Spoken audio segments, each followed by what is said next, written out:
Ini 5 orang paling penting yang kalian wajib punya di dalam hidup kalau tujuannya untuk menunjang karir, gaji, bisnis, dan teman-temannya. Karena gue tahu banyak banget teman gue yang networking, tapi networking tanpa arah. Mereka nggak tahu apa yang harus di-checklist setidaknya sebelum kalian umur 30. Karena berdasarkan riset, pas udah umur 30, apalagi 40, circle kalian tuh bakal di situ-situ aja. Kalian udah punya preferensi terhadap jenis orang yang ada di hidup kalian. Nah, relasi-relasi ini berdasarkan riset namanya Harvard Study of Adult Development. Itu udah 80 tahun. Salah satu riset psikologi terlama di dunia. Kalau intinya, dia ngeluarin satu statement ini. Hubungan yang berkualitas adalah prediktor paling kuat terhadap kesuksesan dan kebahagiaan. Lebih kuat daripada IQ, kekayaan, atau status sosial. Nah, tapi di studi ini, banyak riset-riset lain yang akhirnya mengerucut ke 5 jenis orang ini. Hampir puluhan yang udah gue skim. Gue minta AI juga buat summarize. Dari Journal of Applied Psychology, Frontiers in Psychology, sampai ke Science. Akhirnya ketemu satu pola yang lumayan jelas. Anggap 5 relationship ini, checklist yang kalian harus punya. 4 orang pertama yang gue sebut, itu penting buat ngembangin karir kalian. Tapi menurut studi yang tadi,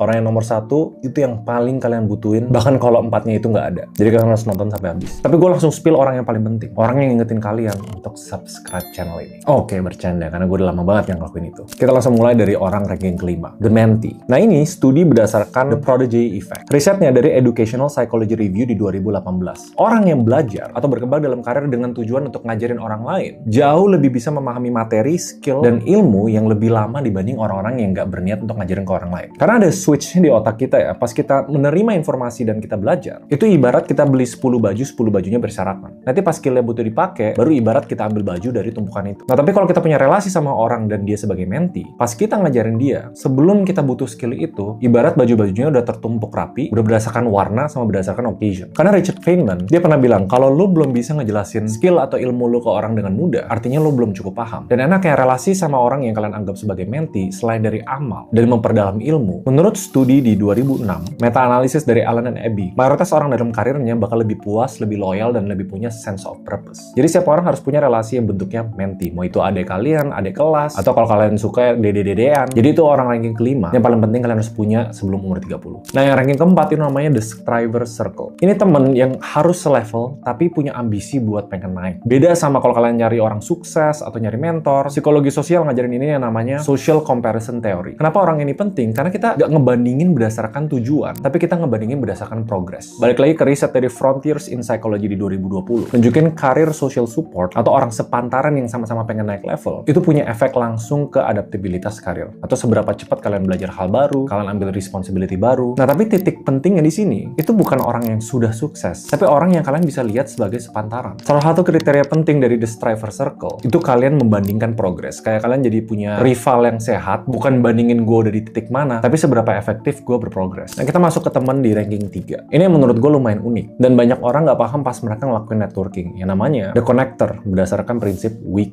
ties. Nah, sebenarnya jenis relasi yang ketiga ini salah satu yang paling impactful untuk ngeakselerasi karir kalian dengan opportunity baru atau project-project yang menarik. Jadi gue jelasin dulu ya, weak ties ini bukan temen deket kalian, tapi bukan orang-orang yang sekedar kalian punya kontak di HP kalian. Bahkan ini ada teori resminya ya, namanya The Strength of Weak Ties. Dan baru banget divalidasi ulang lewat Research Science di 2022. Hasilnya gini, orang-orang weak ties 2 kali lipat lebih efektif untuk ngasih kalian peluang baru dibanding teman terdekat kalian. Nah, tapi ada syaratnya. Kenalan yang bisa dikategorikan sebagai weak ties itu bukan sekedar punya kontak, tapi kalian pernah ngobrol bareng, ngebahas satu project atau punya pengalaman ngejalanin project bareng. Simpelnya orang-orang yang udah punya kepercayaan ringan, koneksi-koneksi yang punya kenalan di luar dari circle kalian. Nah, sekarang kita masuk orang kedua, The Mentor or Sponsor. Di psikologi karir ini namanya developmental relationship. Nah, perbedaan signifikan antara mentor sama sponsor, ibaratnya mentor itu ngebuka jalan, sponsor ngebuka pintu. Tapi kadang-kadang mentor itu bisa bertindak sebagai sponsor juga. Mungkin mayoritas kalian udah ngerti gimana cara cari mentor. Add value ke mereka, bikin kalian personally disukai sama mereka. Sampai di titik mereka mau ngajarin dan ngasih ilmu ke kalian. Tapi kebanyakan orang udah terlalu happy dengan posisi mereka sebagai mentor. Kalau misalnya mentor itu deket dalam ruang lingkup kerja kalian, atau misalnya di satu perusahaan dan sejenisnya, incerlah untuk ubah mentor itu menjadi sponsor. Nah, untuk dari mentor berubah jadi sponsor, kalian harus ngelakuin sesuatu yang bikin mereka percaya bahwa kalian bukan project amal, tapi project yang bisa diinvestasikan. Ibarat kalau di lingkungan kerja, kalau kalian jalan berdua sama mentor, dia bakal ngenalin kalian kayak gini. Oh, ini anak pinter nih. Udah, that's it. Tapi kalau sponsor, dia bakal nge-advocate kalian, lu harus coba kerja sama anak ini deh. Gue percaya sama dia. Jadi dia yang bisa ngerekomendasiin kalian untuk opportunity lainnya. Jadi yang belum punya mentor, coba cari mentor. Kalau udah punya mentor, coba ubah dia menjadi sponsor dengan kerjain project-project yang ngebenefit dia dan nunjukin bahwa dia bisa percaya ke kalian, bukan sekedar ngajarin. Nah, nomor satu, surprisingly, ini menurut banyak banget studi, orang yang paling penting di hidup kalian untuk menunjang karir jangka panjang, tapi dia nggak ada di tangga karir kalian, yang namanya the inner